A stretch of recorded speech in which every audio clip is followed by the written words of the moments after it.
Hi everyone, ಎಲ್ರಿಗೂ ನಮಸ್ಕಾರ. I hope ಎಲ್ಲ ಮುಂಬರುವ ಎಕ್ಸಾಮ್ಸ್ಗೆ ಚೆನ್ನಾಗಿ ಪ್ರಿಪೇರ್ ಆಗ್ತಿದ್ರ ಅಂತ ಭಾವಿಸ್ತೀನಿ ನಾನು. ಇವತ್ತಿನ ವಿಡಿಯೋ ನೀವು ಪ್ರಮುಖವಾದಂತಹ ವಿಡಿಯೋ. ಯಾಕಂತಂದ್ರೆ ಎಲ್ರೂ ಕೂಡ ಪೊಲಿಟಿಯನ್ನ ಓದ್ತಾರೆ, ಆದ್ರೆ ಫೋಕಸ್ಡ್ ಆಗಿ ಓದೋದು ಹೇಗೆ? ಓಕೆ, ಈಗ ಬುಕ್ಸ್ ಅಂತೂ ಎಲ್ರು ಓದ್ತಾರೆ. ಪೊಲಿಟಿ ಅಂತ ಅಂದ್ರೆ ಇಂಗ್ಲಿಷ್ ಅಲ್ಲಿ ಅಂತ ಬಂತಂದ್ರೆ ನೀವು ಮ್ಯಾಕ್ಸಿಮಮ್ ಆಗಿ ಟ್ರೆಂಡ್ ಅಲ್ಲಿರೋದು ಲಕ್ಷ್ಮೀಕಾಂತ್ ಅವ್ರ ಬುಕ್ ಅನ್ನ ಓದ್ತೀರಾ, ಅಥವಾ ನಮ್ಗೆ ಕನ್ನಡದಲ್ಲಿ ಅಂತ ಬಂದ್ರೆ ಗಂಗಾಧರ್ ಸರ್ ಬುಕ್ ಅನ್ನ ಓದ್ತೀರಾ. ಓಕೆನಾ, ಒಟ್ಟು ಎಲ್ರು ಕೂಡ ಪೊಲಿಟಿ ಬುಕ್ ಅನ್ನ ಓದ್ತೀರಾ. ಓಕೆನಾ, ಪೊಲಿಟಿ ಬುಕ್ ಅನ್ನ ಓದ್ತೀರಾ. ಆದ್ರೂ ಕೂಡ ಎಕ್ಸಾಮ್ಸ್ ಅಲ್ಲಿ ಎಲ್ಲಾ ಕ್ವಶನ್ಸ್ ಅನ್ನು ಕೂಡ ಔಟ್ ಮಾಡೋಕೆ ಆಗ್ತಿಲ್ಲ. ಓಕೆನಾ, 2 ಸರಿ ರಿವಿಷನ್ ಮಾಡಿದ್ರ, 3 ಸರಿ ಮಾಡಿದ್ರ, 4 ಸರಿ ಮಾಡಿದ್ರ, ಇಷ್ಟು ಸರಿ ಬುಕ್ಸ್ ಅನ್ನ ರಿವೈಸ್ ಮಾಡಿದ್ರು ಕೂಡ ಎಕ್ಸಾಮ್ಸ್ ಅಲ್ಲಿ ಔಟ್ ಕ್ವಶನ್ಸ್ ಅನ್ನ ಸಾಲ್ವ್ ಮಾಡಕ್ ಆಗ್ತಿಲ್ಲ. ಯಾಕೆ ಕ್ವಶನ್ ಮಾಡ್ಕೊಂತಿಲ್ಲ ನೀವು? ಸುಮ್ನೆ ಪ್ರತಿ ಸರಿ ಓದೋದು, ಪ್ರತಿ ಸರಿ ಒಂದ್ ಎಕ್ಸಾಮ್ ಬರೋದು, ಒಂದ್ ರೌಂಡ್ ಮತ್ತೊಂದ್ ರೌಂಡ್ ರಿವಿಷನ್ ಮಾಡೋದು, ನೆಕ್ಸ್ಟ್ ಎಕ್ಸಾಮ್ ಅಂತ ಮತ್ತೊಂದ್ ಸರಿ ರಿವಿಷನ್ ಮಾಡೋದು, ಇಷ್ಟು ಸರಿ ಆದ್ರೂ ಕೂಡ ನಿಮ್ದು ಎಕ್ಸಾಮ್ಸ್ ಕ್ಲಿಯರ್ ಆಗ್ತಿಲ್ಲ. ಮ್ಯಾಕ್ಸಿಮಮ್ ಇದೇ ಪರ್ಸೆಂಟೇಜ್ ಅಲ್ಲಿ ಬಹಳ ಹುಡುಗರು ಇರೋದು ಇವಾಗ. ಓಕೆನಾ, ಎಲ್ಲರೂ ಓದ್ತಿದ್ದಾರೆ, ಓದಿ ಬುಕ್ ಹರಿತಿದೆ, ಬಟ್ ಅದು ಎಕ್ಸಾಮ್ಸ್ ಅಲ್ಲಿ ಆ ಕ್ವಶನ್ಸ್ ಬರ್ತಿಲ್ಲ. ಬಟ್ ಬಂದ್ರೂ ಕೂಡ ಟಚ್ ಮಾಡಕ್ ಆಗ್ತಿಲ್ಲ. ಈ ರೀತಿ ಬಹಳ ಪ್ರಾಬ್ಲಮ್ಸ್ ಇದಾವೆ. ಓಕೆನಾ, ಇದು ಜಸ್ಟ್ ಇವಾಗ ನಾನು ಪೊಲಿಟಿ ಒಂದು ಮಾಡ್ತಿದ್ದೀನಿ. ಓಕೆನಾ, ಪೊಲಿಟಿದು ಈ ವಿಡಿಯೋದಲ್ಲಿ ನಾವು ಕಂಪ್ಲೀಟ್ ಆಗಿ ಪೊಲಿಟಿನ ಯಾವ ರೀತಿ ಓದ್ಬೇಕು, ಯಾವ ಚಾಪ್ಟರ್ ಯೂನಿಕ್ ಇದಾವೆ.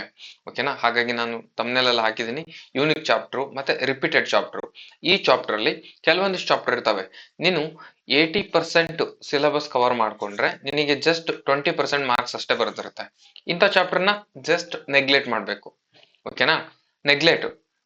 ಈಗ ನೀನು 80% ಓದ್ಕೊಂಡಾಗ ನೀನು ಜಸ್ಟ್ 20% ಮಾರ್ಕ್ಸ್ ಬರುತ್ತೆ ಅಂತ ಅಂದಾಗ ಇವಿಗೆ ಜಾಸ್ತಿ ಫೋಕಸ್ ಮಾಡಬಾರ್ದು. ಓದ್ಬೇಕು, 1 ರೌಂಡ್ ಓದ್ಬೇಕು, 2 ರೌಂಡ್ ಓದ್ಬೇಕು, ಜಾಸ್ತಿ ಫೋಕಸ್ ಮಾಡಬಾರ್ದು. ಇನ್ನು ಕೆಲವೊಂದಿಷ್ಟು ಚಾಪ್ಟರ್ ಇರ್ತವೆ, 20% ನೀನು ಎಫೆಕ್ಟ್ ಹಾಕಿದ್ರೆ ಅದರಲ್ಲಿ ನಿನಗೆ 80% ಮಾರ್ಕ್ಸ್ ಬರುತ್ತೆ.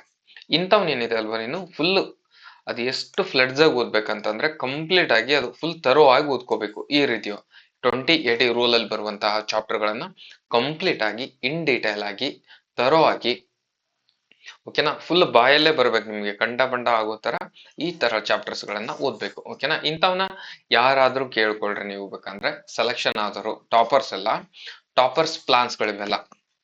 ಓಕೆನಾ, ಟಾಪರ್ಗಳು ಮಾಡುವ ಪ್ಲಾನ್ಗಳು, ಅಂತಹ ಸೀಕ್ರೆಟ್ ಗಳನ್ನ, ಸ್ಟ್ರಾಟಜಿಸ್ ಗಳನ್ನ ನಾನು ನಿಮ್ಗೆ ಇವತ್ತು ಹೇಳೋಕೆ ಬಂದಿದ್ದೀನಿ. ಓಕೆನಾ, ಫಸ್ಟ್ ಆ ಚಾನಲ್ಗೆ ಯಾರು ಸಬ್ಸ್ಕ್ರೈಬ್ ಆಗಿಲ್ಲ, ಕ್ಲಾಸಸ್ ಅನ್ನ ನೋಡುವಾಗ ಸಬ್ಸ್ಕ್ರೈಬ್ ಆಗಿ ಕ್ಲಾಸಸ್ ಅನ್ನ ನೋಡಿ ಅಂತ ಹೇಳ್ತಾ, ಈಗ ಬುಕ್ಸ್ ರಿಲೇಟೆಡ್ ಮಾತಾಡೋದು ಬಂತಂದ್ರೆ, ನೀವು ಇಂಗ್ಲಿಷ್ ಅಲ್ಲಿ ಈಗ ಏನಾದ್ರೂ ಥೇರಿ ವೈಸು ರಿಟರ್ನ್ ಎಕ್ಸಾಮ್ ನಲ್ಲಿ ಏನಾದ್ರೂ ನೀವು ಬರ್ತಿದ್ರ ಅಂದ್ರೆ NCERT ಓದ್ರಿ. ಓಕೆನಾ, NCERT ಓದ್ಕೊಳ್ಳಿ. ಆಮೇಲೆ ಸ್ಟೇಟ್ ಬುಕ್ಸ್ ನಮ್ ಕನ್ನಡದಲ್ಲಿ ಓದ್ರಿ ಅಂದ್ರೆ ಸ್ಟೇಟ್ ಬುಕ್ಸ್ ಓದ್ಕೊಳ್ಳಿ. ಇವೆಲ್ಲವೂ ನಿಮ್ಗೆ ಇಂಟರ್ನೆಟ್ ಅಲ್ಲಿ ಸಿಗ್ತವೆ. ಅದನ್ನು ಕೂಡ ಅಷ್ಟು ಹೇಳುವಷ್ಟು ಗೊತ್ತಿಲ್ಲ ಅನ್ನೋಂಗಿಲ್ಲ ನಿಮ್ಗೆ. NCERT ಸ್ಟೇಟ್ ಬುಕ್ಸ್ ಎಲ್ಲಿ ನೆಟ್ ಅಲ್ಲೆಲ್ಲ ಸಿಗ್ತವೆ, ಅಲ್ಲಿಂದ ತಗೊಂಡು ಓದ್ರಿ. ಮತ್ತೆ ಡೈರೆಕ್ಟ್ ಆಥರ್ಸ್ ಬುಕ್ ನೀವು PC ಓದ್ತೀರ ಅಂದ್ರೆ ಡೈರೆಕ್ಟ್ ಆಥರ್ಸ್ ಬುಕ್ ಓದ್ರಿ. PSI ಓದ್ತೀರಾ, ರಿಟರ್ನ್ ಎಕ್ಸಾಮ್ ಇದ್ದಾಗ ಸ್ವಲ್ಪ NCERT ಓದ್ಕೊಂಡ್ರೆ ಚೆನ್ನಾಗಿ. NCERT ಓದ್ಕೊಂಡ್ರೆ ಅಲ್ಲಿ ಡೀಟೇಲ್ ಆಗಿ ಕೊಟ್ಟಿರ್ತಾನೆ, ನಿಮ್ಗೆ ರಿಟರ್ನ್ ಎಕ್ಸಾಮ್ ಅಲ್ಲಿ ಅವು ಯೂಸ್ ಆಗುತ್ತೆ. ನೀವು ಡೈರೆಕ್ಟ್ ಆಥರ್ಸ್ ಬುಕ್ ಓದಿದ್ರು ಕೂಡ ಏನ್ ಪ್ರಾಬ್ಲಮ್ ಇಲ್ಲ. ಓಕೆ, ಯಾಕಂದ್ರೆ ಇದು ಪೊಲಿಟಿ ಒಂಥರ ಇಂಪಾರ್ಟೆಂಟ್ ಚಾಪ್ಟರ್. ಆವರೇಜ್ ಆಗಿ ನಿಮಗೆ 15ರಿಂದ 20 ಕ್ವಶನ್ಸ್. ಓಕೆನಾ, ಆವರೇಜ್ ಆಗಿ ಇಷ್ಟು ಬರ್ತವೆ. 15% ಅಂತೂ ನಿಮಗೆ ಫಿಕ್ಸ್. 100ರಲ್ಲಿ 15 ಕ್ವಶನ್ಸ್ ಬಂದ್ರೆ 15% ಅಂತ. ಓಕೆನಾ, ಒಂದ್ ಸಬ್ಜೆಕ್ಟ್ ಇಂದ 15 ಮಾರ್ಕ್ಸ್ ಬರ್ತಿದಾವ ಅಂತಂದ್ರೆ ಇದು ಬಹಳ ಇಂಪಾರ್ಟೆಂಟ್ ಚಾಪ್ಟರ್, ವೇಟೇಜ್ ಇರೋ ಚಾಪ್ಟರ್ ಇದು. ಓಕೆನಾ, ಹಾಗಾಗಿ ಇದನ್ನ ಮಿಸ್ ಮಾಡ್ಕೋಬಾರ್ದು. 10 ಕ್ವಶನ್ಸ್ ಅಂದ್ರೆ ನಿಮ್ಗೆ ಯಾವುದೇ ಪೇಪರ್ ಅಲ್ಲಾದ್ರೂ 10 ಕ್ವಶನ್ಸ್ ಮಿಸ್ ಆಗಲ್ಲ. ಕೆಲವೊಂದಿಷ್ಟು ಪೇಪರ್ ಅಲ್ಲಿ 20, 22, 25ವರೆಗೂ ಬಂದಿದಾವೆ. 10ರಿಂದ 15 ಈ ರೇಂಜ್ ಅಲ್ಲಿ ಎಲ್ಲಾ ಪೇಪರ್ ಅಲ್ಲೂ ಬರ್ತವೆ. ಓಕೆನಾ, ಹಾಗಿದ್ದಾಗ ಬುಕ್ಸ್ ಅಂತ ಬಂದಂದ್ರೆ ನೀವು ಇಂಗ್ಲಿಷ್ ಅಲ್ಲಿ ಓದ್ತಿರಂದ್ರೆ ಲಕ್ಷ್ಮೀಕಾಂತ್ ಓದ್ಕೊಳ್ಳಿ.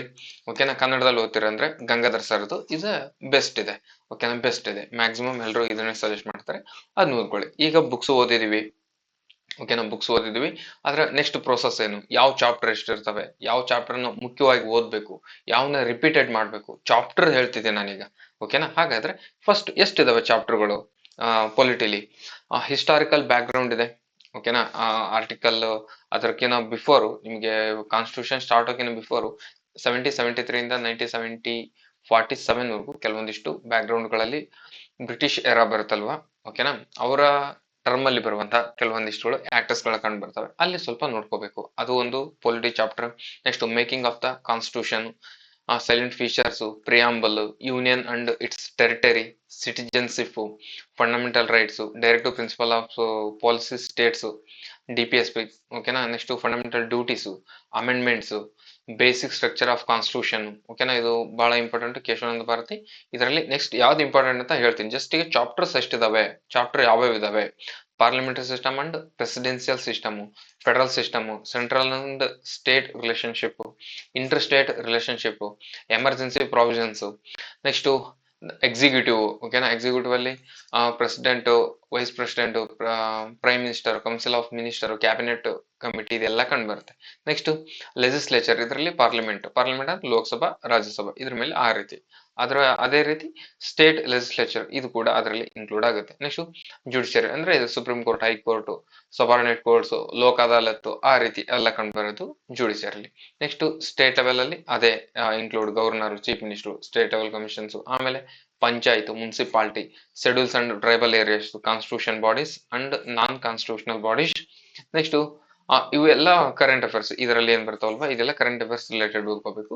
ಜಡ್ಜ್ಮೆಂಟ್ಸ್, ಓಕೆನಾ. KPS ಅಲ್ಲಿ ಎಲ್ಲ ಪೇಪರ್ ಅಲ್ಲಿ ಕೂಡ ಒಂದು ಜಡ್ಜ್ಮೆಂಟ್ಸ್ ಮೇಲೆ ಕ್ವಶನ್ ಇರುತ್ತೆ. ನೆಕ್ಸ್ಟ್ ನಾರ್ತ್ ಈಸ್ಟರ್ನ್ ಕೌನ್ಸಿಲ್, ಇದ್ರ ಮೇಲೆ ಕ್ವಶನ್ಸ್ ಬರ್ತವೆ. ನೆಕ್ಸ್ಟ್ ರೀಸೆಂಟ್ ಅಮೆಂಡ್ಮೆಂಟ್, ಓಕೆನಾ. ನೆಕ್ಸ್ಟ್ ಕೇಶವಾನಂದ ಭಾರತಿ ಪ್ರಕರಣ, ಇವೆಲ್ಲವೂ ಕೂಡ ಇಷ್ಟು ಚಾಪ್ಟರ್ಸ್ ಇರೋದು. ನಿಮ್ಗೆ ನೀವು ಓದ್ಬೇಕಾಗಿರೋದು ಇಷ್ಟು ಎಲ್ಲಿದ್ದಾವೆ, ಇದರಲ್ಲಿ 4 ಇದಾವೆ. 4, 5, 6, 7, 8, 9, 10, 11, 12, 13, 13, 14, 15, 16, 17, 18, 19, 20, 21, 22, 23, 24, 25, 26, 27, 28, 29, ಆವರೇಜ್ ಆಗಿ 29ರಿಂದ 30 ಚಾಪ್ಟರ್ಸ್ಗಳು ನೀವು ಓದ್ಬೇಕು, ಓಕೆನಾ. ಇದು ಯಾವ್ದು ಪೊಲಿಟಿ ರಿಲೇಟೆಡ್. ನೀವು ಯಾವುದೇ ಬುಕ್ ತಗೊಂಡ್ರೆ ಇವೆಲ್ಲ ಚಾಪ್ಟರ್ಸ್ ಇದಾವೆಲ್ಲ ಅಂತ ಒಂದ್ಸರಿ ವೆರಿಫೈ ಮಾಡ್ಕೊಂಡು ಆಮೇಲೆ ಬುಕ್ ಅನ್ನ ಪರ್ಚೇಸ್ ಮಾಡ್ಬೇಕಾಗಿರುತ್ತೆ ನೀವು, ಓಕೆನಾ. ಅದಾಯ್ತು, ಇಷ್ಟೆಲ್ಲ ಚಾಪ್ಟರ್ಸ್ ಆಯ್ತು. ಹಾಗಾದ್ರೆ ಇದರಲ್ಲಿ ಯಾವುದು ಯೂನಿಕ್, ಯಾವುದು ರಿಪೀಟೆಡ್ ಬರ್ತಿದೆ, ಯಾವ್ದು ಯೂನಿಕ್ ಬರ್ತಿದೆ, ಯಾವ್ದು ಇದರಲ್ಲಿ ಯಾವ ಚಾಪ್ಟರ್ಗೆ 20-80 ರೂಲ್ ಅಪ್ಲೈ ಆಗುತ್ತೆ, ಓಕೆನಾ. ಇದೇನ್ ಗೊತ್ತಿರುತ್ತೆ ಅವನು ಎಕ್ಸಾಮ್ಸ್ ಅಲ್ಲಿ ಕ್ಲಿಕ್ ಮಾಡ್ತಾನೆ. ಅಂದ್ರೆ ಔಟ್ ಆಫ್ ಔಟ್ 15 ಕ್ವಶನ್ಸ್ ಬಂದವಂದ್ರೆ ಅದಕ್ಕೆ 15 ಔಟ್ ಆಫ್ ಔಟ್, ಮಿನಿಮಮ್ 14 ಮಾಡ್ಕೋಬೇಕು. ಮಿನಿಮಮ್ 14 ನೀನು ಕರೆಕ್ಟ್ ಮಾಡ್ಕೋಬೇಕು. ಈಗ 15 ಕ್ವಶನ್ ಬಂದಿದ್ದಾವ, ಮಿನಿಮಮ್ 14 ನೀನು ರೈಟ್ ಮಾಡ್ಕೋಬೇಕು. ಅಷ್ಟು ಗೊತ್ತಾಗ್ಬೇಕಂದ್ರೆ ನಿಮ್ಗೆ 20-80 ರೂಲ್ಸ್ ಗೊತ್ತಾಗ್ಬೇಕು, ಓಕೆನಾ. 20-80 ರೂಲ್ಸ್ ಗೊತ್ತಾಗ್ಬೇಕು. ಅಂತವಿದ್ದಾಗ ಅದ್ರಲ್ಲಿ ಯಾವ್ದು ರಿಪೀಟೆಡ್ ಯಾವ ಚಾಪ್ಟರ್ ಬರ್ತಿದೆ, ಯೂನಿಕ್ ಚಾಪ್ಟರ್ ಯಾವ ಬರ್ತಿದಾವೆ, ಇವನ್ನೆಲ್ಲ ನೀವು ನೋಡ್ಕೋಬೇಕು. ನೋಡ್ಕೊಳೋದು ಯಾವಾಗ, ಹೆಂಗ್ ಗೊತ್ತಾಗುತ್ತೆ ನಿಮಗೆ ನೋಡ್ಕೋಬೇಕಂತ ಹೇಳಿದ್ರೆ ಪ್ರೀವಿಯಸ್ ಇಯರ್ ಕ್ವಶನ್ಸ್ ಅನ್ನ ನೋಡ್ಕೋಬೇಕು. ಹಾಗಿದ್ರೆ ನನಗೆ ಕೇಳ್ತೀರಾ ನೀವು, ನಿಮಗೆ ಇವಾಗ ಯೂನಿಕ್ ಚಾಪ್ಟರ್ ಅಂತ ಹೇಳ್ತೀನಿ ಅಂತ ಬಂದೆ ನಾನು, ಯಾವ ಆಧಾರದ ಮೇಲೆ ಹೇಳ್ತೀರಾ ಅಂತ ಬರ್ತಾರೆ. ನಾ ಕನಿಷ್ಠ ಇವಾಗ ಹಳೆ ಕ್ವಶನ್ ಪೇಪರ್ ಅನ್ನ ಕನಿಷ್ಠ 5 ವರ್ಷ ಬ್ಯಾಕ್ ನಾ ರೀಸೆಂಟ್ ಇರೋ ಕ್ವಶನ್ಸ್ ಅವನ್ನ ಎಲ್ಲ ಅನಾಲಿಸಿಸ್ ಮಾಡ್ಕೊಂಡು ಬಂದಿರೋದ್ರಿಂದ ಅದರಲ್ಲಿ ನಾವು ಯೂಟ್ಯೂಬ್ ಅಲ್ಲಿನೇ ಸಾಲ್ವ್ ಮಾಡಿದೀನಿ. ನೀವು ಬೇಕಂದ್ರೆ ನೋಡ್ಕೋಬಹುದು. ಯೂಟ್ಯೂಬ್ ಅಲ್ಲಿ ಕನಿಷ್ಠ 20ರಿಂದ 25 ಕ್ವಶನ್ ಪೇಪರ್ ಸಾಲ್ವ್ ಮಾಡಿದೀನಿ. ಮತ್ತೆ ರೀಸೆಂಟ್ ಟ್ರೆಂಡಿಂಗ್ ಅಲ್ಲಿರೋನ ಇನ್ ಡೀಟೇಲ್ ಆಗಿ 16 ಕ್ವಶನ್ ಪೇಪರ್ ಅನ್ನ ಇನ್ ಡೀಟೇಲ್ ಆಗಿ ಜಸ್ಟ್ ಪೊಲಿಟಿ ಮಾತ್ರ ಸಾಲ್ವ್ ಮಾಡಿದೀನಿ. ಈಗ ಎಕ್ಸಾಂಪಲ್ ಆಗಿ ಒಂದು ಕ್ವಶನ್ ಅಲ್ಲಿ ಪೊಲಿಟಿ ಮೇಲೆ ಏನಾದ್ರು ಪ್ರಿಯಾಂಬಲ್ ರಿಲೇಟೆಡ್ ಒಂದು ಕ್ವಶನ್ ಬಂತು ಅಂದ್ರೆ ಆ ಪ್ರಿಯಾಂಬಲ್ ಕಂಪ್ಲೀಟ್ ಆಗಿ ಅನಾಲಿಸಿಸ್ ಮಾಡಿರ್ತೀನಿ ಅದರಲ್ಲಿ, ಆ ಒಂದೇ ಕ್ವಶನ್ ಅಲ್ಲಿ. ಹಾಗಾಗಿ ಈಗ 16 ಅಂತ ಹೇಳಿದ್ನಲ್ವಾ, 16 ಕ್ವಶನ್ ಪೇಪರ್, 16 ಕ್ವಶನ್ ಪೇಪರ್, ಒಂದು ಕ್ವಶನ್ ಪೇಪರ್ ಅಲ್ಲಿ ಕನಿಷ್ಠ 1-2 ಗಂಟೆ ಇಷ್ಟು, 1-1.5 ಫಿಕ್ಸ್ ಅಷ್ಟು ಡಿಸ್ಕಷನ್ ಇರುತ್ತೆ. ಆ ರೀತಿ 16 ಕ್ವಶನ್ ಪೇಪರ್ ಅನ್ನ ಸಾಲ್ವ್ ಮಾಡಿದೀನಿ. ಆ ಸಾಲ್ವ್ ಮಾಡಿರುವ ಆಧಾರದ ಮೇಲೆ ನಾನು ಇವಾಗ ಯಾವ ಯೂನಿಕ್ ಚಾಪ್ಟರ್ಸು, ಯಾವ ರಿಪೀಟೆಡ್ ಚಾಪ್ಟರ್ಸು, ಯಾವ ಚಾಪ್ಟರ್ ಮೇಲೆ ರೆಗ್ಯುಲರ್ ಕ್ವಶನ್ಸ್ ಬರ್ತಿದಾವೆ ಅದರ ಆಧಾರದ ಮೇಲೆ ನಾನು ಇವಾಗ ಹೇಳ್ತಾ ಇದ್ದೀನಿ, ಓಕೆನಾ. ಹಾಗಾದ್ರೆ ನೀವು ಯಾರಿಗಾದ್ರೂ ಈ 16 ಕ್ವಶನ್ ಪೇಪರ್ ಏನ್ ಹೇಳಿದ್ನಲ್ವಾ ಅಷ್ಟು ಡಿಸ್ಕಷನ್ಗೆ ಕ್ಲಾಸಸ್ ಬ್ಯಾಚ್ಗೆ ಏನಾದ್ರೂ ನೀವು ಸೇರೋಕೆ ಆಸೆ ಇದ್ರೆ, ನಿಮ್ಗೆ ಪೊಲಿಟಿ ಇನ್ನೂ ಸ್ವಲ್ಪ ಗ್ರಿಪ್ ಮಾಡ್ಕೋಬೇಕು ಅನ್ನೋದಿದ್ರೆ ಹೇಳಿದೆ ನಾನು. ಒಂದು ಕ್ವಶನ್ ಬಂತಂದ್ರೆ ಅದ್ರದ್ದು ಕಂಪ್ಲೀಟ್ ಆ ಚಾಪ್ಟರ್ನ ರಿವೈಸ್ ಮಾಡಿರ್ತೀನಿ. ನೆಕ್ಸ್ಟ್ ರಿಟ್ಸ್ ಬಗ್ಗೆ ಬಂತಂದ್ರೆ ರಿಟ್ಸ್ ಬಗ್ಗೆ ಬಂತಂದ್ರೆ ಅದು ಫಂಡಮೆಂಟಲ್ ರೈಟ್ಸ್ ಅಂಡರ್ ಅಲ್ಲಿ ಬರುತ್ತೆ. ಹಾಗಾದ್ರೆ ಅವಾಗ ನಾನು ಫಂಡಮೆಂಟಲ್ ರೈಟ್ಸ್ ಅನ್ನ ಕಂಪ್ಲೀಟ್ ಆಗಿ ಅನಾಲಿಸಿಸ್ ಮಾಡ್ಬೇಕು, ಓಕೆನಾ. ಆ ರೀತಿ ಕಂಪ್ಲೀಟ್ ಆಗಿ ಅನಾಲಿಸಿಸ್ ಇರುತ್ತೆ. ಈಗ 10 ಕ್ವಶನ್ಸ್ ಬಂದು 10 ಕ್ವಶನ್ಸ್ 10 ಟಾಪಿಕ್ ಮೇಲೆ ಬಂದಿರ್ತವೆ. ಒಂದು ಪೇಪರ್ ಅಲ್ಲಿ 10 ಟಾಪಿಕ್ ಅನ್ನ ನೋಡ್ಕೊಂಡ್ಬಿಡ್ತೀಯ. 15 ಕ್ವಶನ್ಸ್ ಬಂದು ಪೊಲಿಟಿ, ಆ 15 ಟಾಪಿಕ್ ಅನ್ನ ನೀ ರಿವೈಸ್ ಮಾಡ್ಬಿಡ್ತೀಯ. ಮತ್ತೆ ಅದರಲ್ಲೇ 15 ಟಾಪಿಕ್ ಅಲ್ಲಿ ಕನಿಷ್ಠ 10 ಟಾಪಿಕ್ ನೆಕ್ಸ್ಟ್ ಕ್ವಶನ್ ಪೇಪರ್ ಅಲ್ಲಿ ರಿವೈಸ್ ಆಗಿರ್ತವೆ. ಅದೇ ಟಾಪಿಕ್ ಮೇಲೆ ಕ್ವಶನ್ ಬಂದಿರ್ತವೆ. ಈ ರೀತಿ ನೀನು ಕ್ವಶನ್ ಪೇಪರ್ ಬಿಡಿಸ್ತಾ ಹೋದಾಗ ಏನಾಗುತ್ತಂದ್ರೆ ಯಾವ ಚಾಪ್ಟರ್ ಮೇಲೆ ಕ್ವಶನ್ಸ್ ಬರ್ತವೆ, ಯಾವ ಲೆವೆಲ್ ಅಲ್ಲಿ ಕ್ವಶನ್ ಬರ್ತವೆ, ಎಷ್ಟು ಡೀಟೇಲ್ ಆಗಿ ಬರ್ತವೆ, ಎಲ್ಲಿ ರಿವೈಸ್ ಆಗಿ ಕ್ವಶನ್ ಬರ್ತಿದಾವೆ, ಇದೆಲ್ಲ ನಿನ್ಗೆ ಕ್ಲಾರಿಟಿ ಬರ್ತಾ ಹೋಗುತ್ತೆ, ಓಕೆನಾ. ಹಾಗಾಗಿ question paper is a must and should, ಓಕೆನಾ. ಕ್ವಶನ್ ಪೇಪರ್ ಅಂದ ತಕ್ಷಣ ನೀವು ಫುಲ್ ಲೆಂತ್ ಬಿಡಿಸಬಾರ್ದು, ಓಕೆನಾ. ಫುಲ್ ಲೆಂತ್ ಹುಡುಗರು ಮ್ಯಾಕ್ಸಿಮಮ್ ಮಾಡೋದ ಹಂಗೆ, ಈ ಕ್ವಶನ್ ಪೇಪರ್ ಅಂತ ಅಂದ ತಕ್ಷಣ 100 ಕ್ವಶನ್ಸ್ ಇರೋದನ್ನ ತಗೊಂಡ್ ಬಂದ್ ಬಿಡ್ಸ್ಕೊಂಡ್ ಕುಂತ್ಕೊಂಡ್ಬಿಡ್ತೀರಾ. ಓಕೆನಾ. 100 ಅಲ್ಲಿ ಈಗ ಏನ್ ಬರುತ್ತೆ, ಆವರೇಜ್ ಆಗಿ 20 ಪೊಲಿಟಿ, 20 ಜಿಯೋಗ್ರಫಿ, 20 ಸೈನ್ಸ್, ಓಕೆನಾ, 20 ಮೆಂಟಾಲಿಟಿ, ಈ ರೀತಿ ಏನೋ ಕ್ವಶನ್ಸ್ ಈ ರೀತಿ ಸ್ಟ್ರಕ್ಚರ್ ಇರುತ್ತೆ. ಆಮೇಲೆ 20 ಕರೆಂಟ್ ಅಫೇರ್ಸ್ ಅಂತ ಹಾಕೊಳ್ಳಿ. ಈಗ ಏನ್ ಮಾಡ್ತೀರಾ ನೀವು ಇದ್ರಲ್ಲಿ, ಈಗ ಪೊಲಿಟಿ ಸ್ಟ್ರಾಂಗ್ ಇದ್ದೀರಾ, ಪೊಲಿಟಿ ಸ್ಟ್ರಾಂಗ್ ಇದ್ರೆ ಓ 20 ಓ ಪೇಪರ್ ಚೆನ್ನಾಗಿದೆ. ಆಮೇಲೆ ಸೈನ್ಸ್ ವೀಕ್ ಇದ್ರ ಹಂಗಂದ್ರೆ ಓ ಇಲ್ಲ. ಆಮೇಲೆ ಮತ್ತೆ ಸೈನ್ಸ್ ಇದೇನ್ ಅನ್ಕೊಂತೀನಿ ನಾನು, polity, geography, economy, current affairs. ಈಗ ಏನ್ ಮಾಡ್ತಾರ, ಓ ಪೊಲಿಟಿ 20ಕ್ಕೆ 18 ಬಂದವ, ಓ ರೈಟ್. ಆಮೇಲೆ ಜಿಯೋಗ್ರಫಿ 20ಕ್ಕೆ ಇವು ಕೂಡ 15 ಬಂದವ, ಇದು ಕೂಡ ರೈಟ್. ಎಕಾನಮಿ ಇದು ಸ್ವಲ್ಪ ಆ, ಇದು ಕೂಡ 15 ಬಂದ, ಇದು ಕೂಡ ರೈಟ್. ಕರೆಂಟ್ ಅಫೇರ್ಸ್ ಓದಿಲ್ಲ, ಹಾ ಈಗ ಅನ್ಕೊಳ್ತಾರೆ. ಇಲ್ಲಿ ಸೈನ್ಸ್ ಅಲ್ಲಿ ಏನ್ ಬರ್ತದೆ, ಜಸ್ಟ್ 5 ಬಿದ್ಬಿಡ್ತವೆ. ಇವಾಗ ಏನ್ ಅನ್ಕೊಳ್ತೀರಾ ಅಂದ್ರೆ ನೀವು, ಓ 100ಕ್ಕೆ ಇಲ್ಲಿ ಇದ್ರಲ್ಲಿ 15, 15, 15, 20, ಇದ್ರಲ್ಲಿ 15, ಪೊಲಿಟಿಲ್ 15, ಇದ್ರಲ್ಲಿ 15, 30, ಇದ್ರಲ್ಲಿ ಒಂದು ಇದ್ರಲ್ಲೂ ಕೂಡ ಒಂದು 15, 30, 35, 45, ಓ 45 ಕರೆಂಟ್ ಅಫೇರ್ಸ್ ಓದಿದ್ರೆ ಅವು ಒಂದು 20 ಬರ್ತಿದ್ವು. ಓ 45 ಪ್ಲಸ್ 25, ಓ 65 ಮಾರ್ಕ್ಸ್ ಬರ್ತಿತ್ತು. ಓ ನಾನು ಒಂದು ರೇಂಜ್ ಅಲ್ಲಿ ಇದ್ದೀನಿ ಅಂತ ಈ ರೀತಿ ಯೋಚನೆ ಮಾಡ್ಕೊಂಡ್ಬಿಡ್ತಾರ. ಬಟ್ ನೀವು ಇಲ್ಲಿ ಸೈನ್ಸ್ ಅಲ್ಲಿ ಜಸ್ಟ್ 5 ಬಿದ್ದಿರ್ತವೆ, ಇದಕ್ಕೊಂದು 5 ಸೇರಿಸ್ಕೊಂಡು ಏನ್ ಮಾಡ್ತಾರ, ಓ ಟೋಟಲ್ ಆಗಿ 70 ಮಾರ್ಕ್ಸ್ ನಾನು ಚೆನ್ನಾಗಿ ಓದಿದ್ದೀನಿ ಅಂತ ಈ ರೀತಿ ಹೋಗ್ಬಾರ್ದು. ಹಾಗಾಗಿ ನೀವು 100 ಕ್ವಶನ್ ಪೇಪರ್ ಈಗ ಏನಾದ್ರು ಇರ್ಲಿ, ಸೈನ್ಸ್ ಅನ್ನೇ 20 ಹಾಕ ಬದ್ಲೆ ಅವನೇಂದ್ರ 40 ಹಾಕ್ಬಿಟ್ರೆ ನಿನ್ ಪೇಪರ್ ನಿನ್ ಫ್ಲಾಪ್ ಆಗ್ಬಿಡುತ್ತೆ. ಹಾಗಿದ್ದಾಗ ನೀವು ಜಸ್ಟ್ ಏನ್ ಮಾಡ್ಬೇಕಂದ್ರೆ ಪೊಲಿಟಿನ ಸಪರೇಟ್ ಮಾಡ್ಕೋಬೇಕು. 10 ಕ್ವಶನ್ ಪೇಪರ್ ತಗೊಂಡು 10 ಕ್ವಶನ್ ಪೇಪರ್ ಅಲ್ಲಿ ಪೊಲಿಟಿ ರಿಲೇಟೆಡ್ ಎಷ್ಟೆಷ್ಟು ಕ್ವಶನ್ ಬಂದಿದಾವೆ, 10 ಕ್ವಶನ್ ಪೇಪರ್ ಅಲ್ಲಿ 1 ಕ್ವಶನ್ ಪೇಪರ್ ಅಲ್ಲಿ ಎಷ್ಟು ಬಂದಿದೆ, 2 ಕ್ವಶನ್ ಪೇಪರ್, ಎಲ್ಲದರಲ್ಲೂ ಕೂಡ ಒಂದ್ಸರಿ ನೀವು ಪೊಲಿಟಿ ಸಾಲ್ವ್ ಮಾಡ್ಕೊಂತ 10 ಕ್ವಶನ್ ಪೇಪರ್ ಅಲ್ಲಿ ಕೂಡ ಪೊಲಿಟಿ ಸಾಲ್ವ್ ಮಾಡ್ಬೇಕು. ಓಕೆನಾ. ನೆಕ್ಸ್ಟ್ ಜಿಯೋಗ್ರಫಿ ಸಾಲ್ವ್ ಮಾಡ್ಕೊಂತ ಕ್ವಶನ್ ಪೇಪರ್ನ 10 ಕ್ವಶನ್ ಪೇಪರ್ ಅಲ್ಲೂ ಕೂಡ ಜಿಯೋಗ್ರಫಿ ಸಾಲ್ವ್ ಮಾಡ್ಬೇಕು. ಎಕಾನಮಿ ಮಾಡ್ತಿದ್ದ ಅದು ಕೂಡ ಅದೇ ರೀತಿ. ಸೈನ್ಸ್ ಮಾಡ್ತಿದ್ಯಾ ಅದರಲ್ಲಿ 10 ಕ್ವಶನ್ ಪೇಪರ್ನ ಡೀಟೇಲ್ ಆಗಿ ಅವನೇ ಅದೇ ಕ್ವಶನ್ಸ್ ಅನ್ನೇ ಸಾಲ್ವ್ ಮಾಡ್ಬೇಕು ನೀನು. ಅಂದ್ರೆ ನಿನಗೆ ಕಂಪ್ಲೀಟ್ ಆಗಿ ಆ ಸಬ್ಜೆಕ್ಟ್ ಮೇಲೆ ತರೋ ಆಗಿ ಇನ್ಫಾರ್ಮೇಶನ್ ಸಿಗ್ತಾ ಹೋಗುತ್ತೆ ನಿನಗೆ. ಓಕೆನಾ. ಆ ಸಬ್ಜೆಕ್ಟ್ ಮೇಲೆ ನಿನಗೆ ಕಂಪ್ಲೀಟ್ ಆಗಿ ಇನ್ಫಾರ್ಮೇಶನ್ ಸಿಗ್ತಾ ಹೋಗುತ್ತೆ.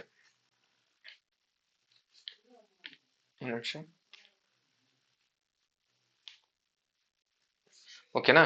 ಕಂಪ್ಲೀಟ್ ಆಗಿ ಇನ್ಫಾರ್ಮೇಶನ್ ಸಿಗ್ತಾ ಹೋಗುತ್ತೆ. ಆ ತರ ಇನ್ಫಾರ್ಮೇಶನ್ ನಿನಗೆ ಸಿಕ್ಕಾಗ ಏನ್ ಮಾಡ್ತೀಯಾ, ನೆಕ್ಸ್ಟ್ ಅವಾಗ ನೀವು ಒಂದು ಮಿನಿಮಮ್ 4 ಸಬ್ಜೆಕ್ಟ್ ಮೇಲೆ ಈ ರೀತಿ ವರ್ಕ್ ಮಾಡ್ಲೇಬೇಕು ಕಂಪಲ್ಸರಿ. ಯಾವುದು, ಸೈನ್ಸ್ ಇಂಪಾರ್ಟೆಂಟು. ಓಕೆನಾ. ಈಗ ಪೊಲಿಟಿ ಹೇಳ್ತಿದ್ದೀನಿ, polity important, geography important, economy important. ಓಕೆನಾ. ಇವು 4 ಫಸ್ಟ್ ದಲ್ಲಿ ಇವ್ 4 ಮಾಡ್ಕೊಳ್ಳಿ. ಮೆಂಟಾಲಿಟಿ ಇವು ಡೈಲಿ ವರ್ಕೌಟ್ ಮಾಡ್ತಿರ್ಬೇಕು. ಓಕೆನಾ. ಇವು 5 ಸಬ್ಜೆಕ್ಟ್ ನಿಮಗೆ ತರೋ ಆದ್ಮೇಲೆ ಆಮೇಲೆ ನೀನು 100 ಕ್ವಶನ್ಸ್ ಇರೋ ಪೇಪರ್ ನ ಹಿಡ್ಕೋಬೇಕು. ಓಕೆನಾ. ಅವಾಗ ನೀವು ಸಾಲ್ವ್ ಮಾಡ್ತಿರ್ಬೇಕು. ಅದಕ್ಕಿಂತ ಬಿಫೋರ್ ನೀನು ಪ್ರತಿ ಸಬ್ಜೆಕ್ಟ್ ಮೇಲೂ ಕೂಡ ಡಿಕೋಡ್ ಮಾಡ್ತಿರ್ಬೇಕು. ಪ್ರತಿ ಸಬ್ಜೆಕ್ಟ್ ಒಂದ್ ಪೇಪರ್ ತಗೊಂಡೆ ಅದರಲ್ಲಿ 15 ಕ್ವಶನ್ಸ್ ಪೊಲಿಟಿ ಬಂದ್ರೆ ಆ 15 ಕ್ವಶನ್ಸ್ ಅಲ್ಲಿ ನಾನು ಎಷ್ಟು ಎಲಿಜಿಬಲ್ ಆಗ್ತಿದ್ದೀನಿ, ಎಷ್ಟು ಅಟೆಂಡ್ ಮಾಡಕ್ ಎಲಿಜಿಬಲ್ ಆಗ್ತಿದ್ದೀನಿ, ಆ ರೀತಿ ನೋಡ್ಕೊಳೋದು. ನೆಕ್ಸ್ಟ್ ಜಿಯೋಗ್ರಫಿಲಿ 20 ಕ್ವಶನ್ಸ್ ಬಂತಾವ, 20ರಲ್ಲಿ ನಾನು ಎಷ್ಟು ಅಟೆಂಡ್ ಮಾಡ್ತಾ ಇದ್ದೀನಿ, ಇದನ್ನೆಲ್ಲ ನೀನು ಫಸ್ಟ್ ಪ್ರತಿ ಒಂದು ಕ್ವಶನ್ ಪೇಪರ್ ಅನ್ನು ತಗೊಂಡು ಈ ರೀತಿ ಅನಾಲಿಸಿಸ್ ಮಾಡ್ತಿರ್ಬೇಕು. ಈ ರೀತಿ ಇದರಲ್ಲಿ ನಾನೀಗ ಫಸ್ಟ್ ಒಂದ್ ಬ್ಯಾಚ್ ಕೋರ್ಸ್ ಮಾಡ್ತಿದ್ದೀನಿ. ಜಸ್ಟ್ ಪೊಲಿಟಿಲಿ ನಾನೀಗ already 16 question paper previous year question paper solve ಮಾಡ್ಬಿಟ್ಟಿದ್ದೀನಿ. ಅವೆಲ್ಲವೂ ಕೂಡ ಕಂಪ್ಲೀಟ್ ರೀಸೆಂಟ್ ಪೇಪರ್. ಓಕೆನಾ. ರೀಸೆಂಟ್ ಕ್ವಶನ್ ಪೇಪರ್ ಸಾಲ್ವ್ ಮಾಡಿದ್ದೀನಿ. ಓಕೆನಾ. ಯಾವ ರೀತಿ ಹೇಳಿದೆ ನಾನು, ಒಂದು ಕ್ವಶನ್ ಬಂದ್ರೆ ಆ ಚಾಪ್ಟರ್ನೇ ಕಂಪ್ಲೀಟ್ ರಿವೈಸ್ ಮಾಡಿರುತ್ತೆ. ಆ ರೀತಿ 16 ಕ್ವಶನ್ ಪೇಪರ್ ನೀವು ಡೈಲಿ ಒಂದೊಂದು ಕ್ವಶನ್ ಪೇಪರ್ ನೋಡ್ಕೊಂತ ಹೋದ್ರೂ 16 ದಿನಕ್ಕೆ ನೀನ್ ಪೊಲಿಟಿನೇ ಮುಗಿದೋಗುತ್ತೆ. ಓಕೆನಾ. ಪೊಲಿಟಿನೇ ಒಂದ್ ರೌಂಡ್ ಮುಗ್ದೇ ಹೋಗುತ್ತೆ ನಿನಗೆ. ಒಂದ್ ರೌಂಡ್ ಅಲ್ಲಿ ಕನಿಷ್ಠ 5 ರಿಂದ 6 ರೌಂಡ್ ನಿನ್ ಪೊಲಿಟಿ ರಿವೈಸ್ ಆಗುತ್ತೆ ನಿನಗೆ 15 ದಿನದಲ್ಲಿ. ಯಾಕಂದ್ರೆ ಡೈಲಿ ಒಂದ್ ಕ್ಲಾಸ್ ನೋಡೋದು, ಡೈಲಿ ಏನ್ ಹೇಳ್ತಿದ್ರೆ, ಯಾವ ಚಾಪ್ಟರ್ ಮೇಲೆ ಕ್ವಶನ್ ಬರ್ತಿದ್ದಾವೆ, ಜಸ್ಟ್ ನೀವು ಚಾಪ್ಟರ್ ಹೆಸರು ನೋಡ್ಸು ಹಂಗೆ ರಿವೈಸ್ ಮಾಡ್ಕೊಂತ ಹೋದ್ರೆ 15 ದಿನದಲ್ಲಿ ನೀನ್ ಕಂಪ್ಲೀಟ್ ರಿವೈಸ್ ಮಾಡ್ಕೊಂಡು ಒಂದ್ ಕನಿಷ್ಠ 4 ರಿಂದ 5 ಸರಿ ರಿವೈಸ್ ಆಗುತ್ತೆ ನಿನಗೆ. ಯಾಕಂದ್ರೆ ಅದೇ ಕಾನ್ಸೆಪ್ಟ್ ತಿರ್ಗಾ ಬೇರೆ ಕ್ವಶನ್ ಪೇಪರ್ ಅಲ್ಲಿ ಬರ್ತಿರುತ್ತೆ. ನಾ ಅದೇ ಚಾಪ್ಟರ್ ನ ಮತ್ತೆ ಹೇಳ್ತಿರ್ತೀನಿ. ಓಕೆನಾ. ಈ ರೀತಿ ಪ್ರಿಪರೇಷನ್ ಮಾಡ್ಕೊಂಡ್ರೆ ನೀವು ಸೆಲೆಕ್ಷನ್ ವೇದಲ್ಲಿ ಜಾಸ್ತಿ ಹತ್ರ ಇರ್ತೀರ ರೇಸ್ ಅಲ್ಲಿ. ಓಕೆನಾ. ನಾ ಹೇಳ್ತಿರೋದು ಕನಿಷ್ಠ 2 ರಿಂದ 3 ವರ್ಷ 4 ವರ್ಷ ಪ್ರಿಪರೇಷನ್ ಆಗಿ ಒಂದ್ ಪಾಯಿಂಟ್ ಅಲ್ಲಿ ಹೋಗೋದು. ಓಕೆನಾ. 2 ಮಾರ್ಕ್ಸ್ ಅಲ್ಲಿ ಹೋಗೋದು, ಈ ರೀತಿ ಏನಿರ್ತಾರಲ್ವಾ ಆ ರೇಸ್ ಅಲ್ಲಿ ಇರೋರಿಗೆ ಗೊತ್ತಾಗುತ್ತೆ. ಹಾಗಾದ್ರೆ ಯಾವ್ಯಾವ ಕ್ವಶನ್ ಪೇಪರ್ ನಾನು ಈ ಬ್ಯಾಚ್ ಅಲ್ಲಿ ಸಾಲ್ವ್ ಮಾಡಿದೀನಿ ಅಂತಂದ್ರೆ, ಕೆಎ ವಿಎಒ. ಓಕೆನಾ. ಇದು ಎಲ್ಲವೂ ರೀಸೆಂಟ್ ಪೇಪರ್ ನೋಡ್ರಿ. 24, 25, 26 ಈ ಪೇಪರ್ ಮಾತ್ರ ನಾನು ಸಾಲ್ವ್ ಮಾಡಿರೋದು.